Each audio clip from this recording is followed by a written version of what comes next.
Aïssata voulait fuir la pauvreté, s'élever, vivre autrement.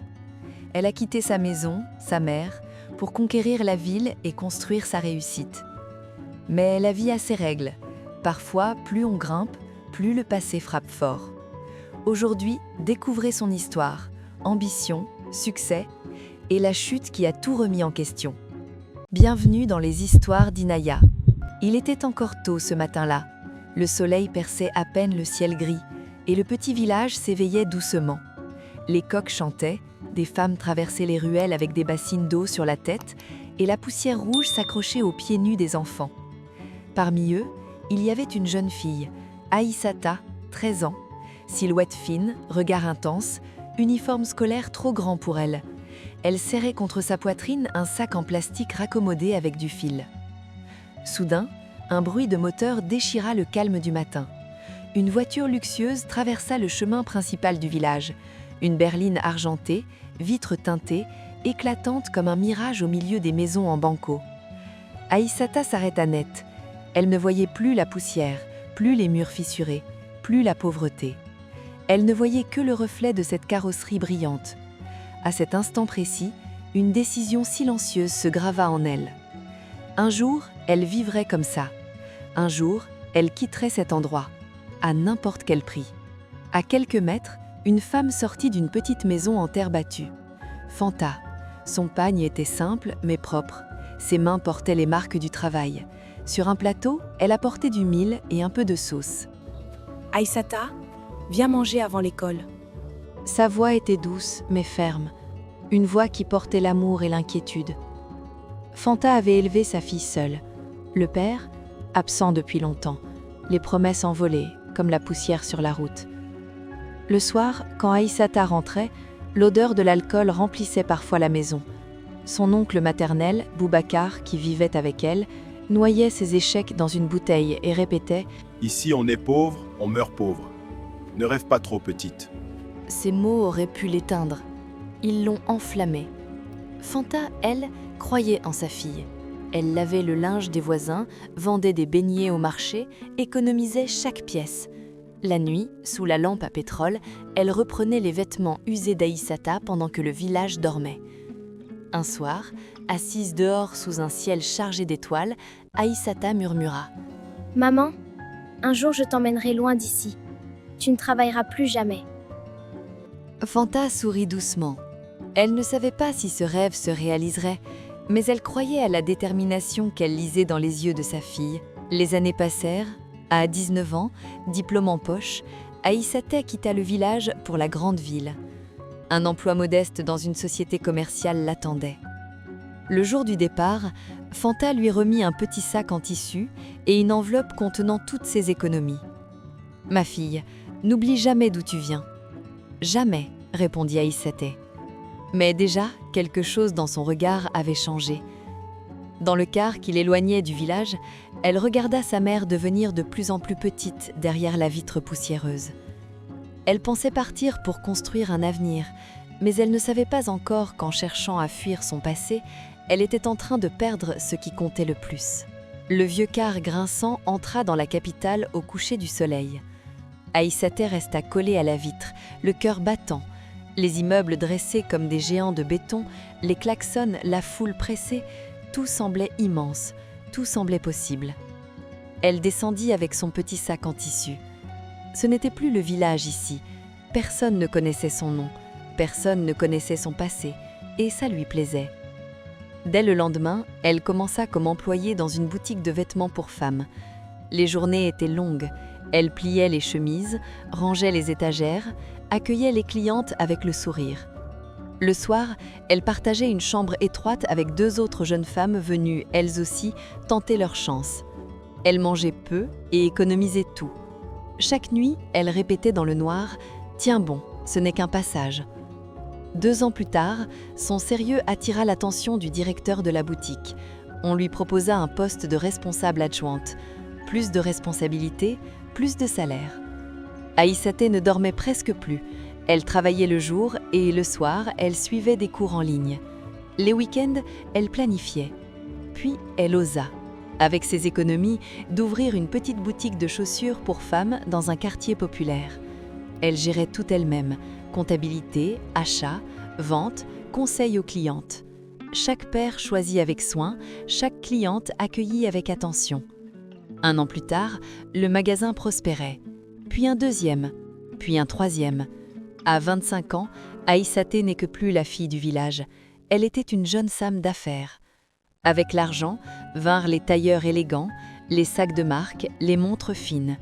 Elle changea de coiffure, adopta un parfum cher, apprit à parler plus lentement, avec assurance. Elle loua un appartement moderne, puis acheta une voiture blanche éclatante. Chaque fois qu'elle croisait son reflet dans une vitrine, elle souriait en disant « Tu l'as fait ». C'est à cette période qu'elle commença à fréquenter un autre cercle, des entrepreneurs ambitieux, des héritiers, des femmes élégantes qui voyageaient à Dubaï sur un coup de tête. Les soirées se succédaient, champagne, musique, photos filtrées. Au début, elle se sentait décalée, puis elle comprit la règle silencieuse de ce monde. On peut venir de n'importe où, à condition de ne jamais en parler. Un soir, autour d'une table brillante de lumière, une femme lui demanda « Tes parents vivent où ?» Aïssaté sourit légèrement et répondit « Je suis indépendante depuis longtemps. Je n'ai pas vraiment de famille. » Le mensonge sortit facilement, trop facilement. Elle le répéta encore et encore, jusqu'à ce qu'il devienne presque vrai dans sa propre tête. Les appels de Fanta devinrent rares, ou plutôt, les réponses d'Aïssata devinrent rares. Quand sa mère appelait, elle soupirait avant de décrocher. « Oui, maman, je suis occupée. » Parfois, elle laissait son téléphone vibrer jusqu'au silence. Elle avait honte, honte de la maison en terre, honte des sandales usées, honte de l'accent de sa mère. Un jour, elle croisa une ancienne voisine du village sur un marché. « Aïssata, et ta maman, elle parle souvent de toi. » Aïssata sentit son estomac se nouer. « Excuse-moi, je suis pressée. » Et elle partit, comme si elle fuyait un incendie. À 26 ans, elle réalisa un rêve d'enfance.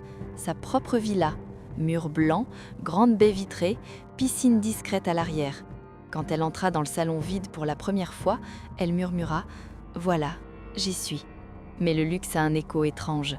Et parfois, dans le silence de la maison, quelque chose sonnait creux. Un après-midi, alors qu'elle signait un contrat important, son téléphone vibra. C'était maman. Elle hésita, puis décrocha. La voix de Fanta était faible. « Ma fille, je ne me sens pas bien. Les médecins disent que je dois venir en ville pour des examens. » Aïssata sentit son cœur se serrer. Une image surgit.